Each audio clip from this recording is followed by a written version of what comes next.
नमस्कार, आप देख रहे हैं लाइव सिटीज। मैं हूं आपके साथ सौरभ राज। पप्पू यादव ने ऐलान कर दिया है कि वो 4 अप्रैल को पूर्णिया से नॉमिनेशन करने जा रहे हैं। आपको बता दें कि पप्पू यादव ने हाल ही में वो अपनी पार्टी को और वो खुद कांग्रेस में वो शामिल होकर के वो लगातार पूर्णिया से चुनाव लड़ने की कोशिश कर रहे थे, लेकिन पूर्णिया आरजेडी के खाते में चली गई और वहां से पप्पू यादव के लिए कांग्रेस ने सीट नहीं बचाया। अब जाकर के पप्पू यादव ने ऐलान किया है कि वो 4 अप्रैल को चाहे अपनी पार्टी से या फिर निर्दलीय जैसे भी हो वो नॉमिनेशन करने जा रहे हैं और पूर्णिया से वो 2024 लोकसभा चुनाव लड़ेंगे। अब देखना ये होगा कि क्या कांग्रेस वहां पे आरजेडी से फ्रेंडली फाइट करती है या फिर पप्पू यादव निर्दलीय या अपनी पार्टी जो जन अधिकार पार्टी थी उनकी, क्या उस सिंबल से वो चुनाव लड़ेंगे। हाल ही में जिस तरीके से पप्पू यादव ने काफ़ी जोर शोर से हो हल्ला से वो कांग्रेस में शामिल हुए, आरजेडी के वरिष्ठ नेता लालू प्रसाद यादव और यहां तक पूर्व डिप्टी सीएम तेजस्वी यादव से भी उनकी मुलाकात हुई थी, लेकिन पूर्णिया को लेकर के बात नहीं बनी। अब पप्पू यादव के सामने संकट है कि क्या वो कांग्रेस से भी इस्तीफा देंगे, क्या कांग्रेस वो बगावत करके क्या वो गठबंधन धर्म के खिलाफ जाकर के वहां पे चुनाव लड़ेंगे।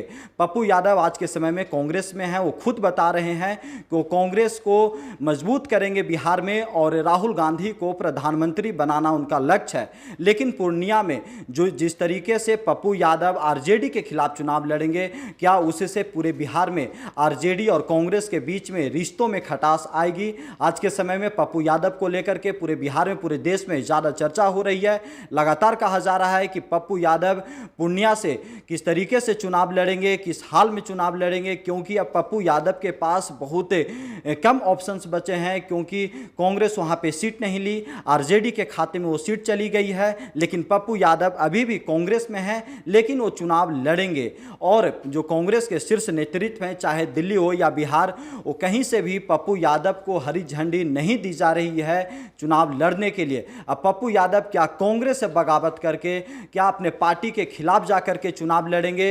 अब देखना यह होगा कि पप्पू यादव की इस कदम से क्या बिहार में आरजेडी और कांग्रेस के बीच में जो पुरानी कह सकते हैं दोस्ती है, जो पुरानी गठबंधन रही है लालू यादव सोनिया गांधी के बीच में, क्या वहां पे भी दरारें पैदा होगी। बिहार कांग्रेस में आज के समय में पप्पू यादव को लेकर के भी कई मतें हैं। कुछ लोग ये कह रहे हैं कि आरजेडी को सीट छोड़ना चाहिए था कांग्रेस के लिए, कुछ लोग ये कह रहे हैं कि पप्पू यादव बाद में आए हैं, उसके पहले ही सारे सीटों के ऊपर बातचीत हो गई थी। लेकिन आज के समय में पप्पू यादव के पास सिर्फ और सिर्फ निर्दलीय लड़ने का ऑप्शन है। पप्पू यादव अब कैसे वहां पे चुनाव लड़ते हैं, कैसे वो सीट वो बचाएंगे, क्योंकि पहले वो मधेपुरा से चुनाव लड़े थे, 2014 में लड़ करके जीते, 2019 में वो लड़ करके हार गए।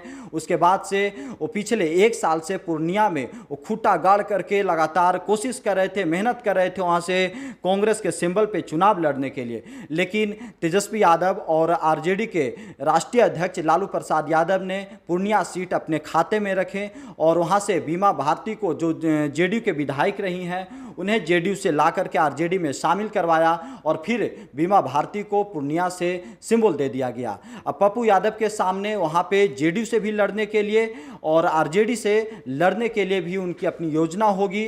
और जिस तरीके से कहा जा रहा है कि वहां पे त्रिकोणीय मुकाबला होगा, वहां पे एक तरीके से एनडीए काफ़ी ज़्यादा मजबूत है, क्योंकि एनडीए के अंदर कोई बगावत नहीं है।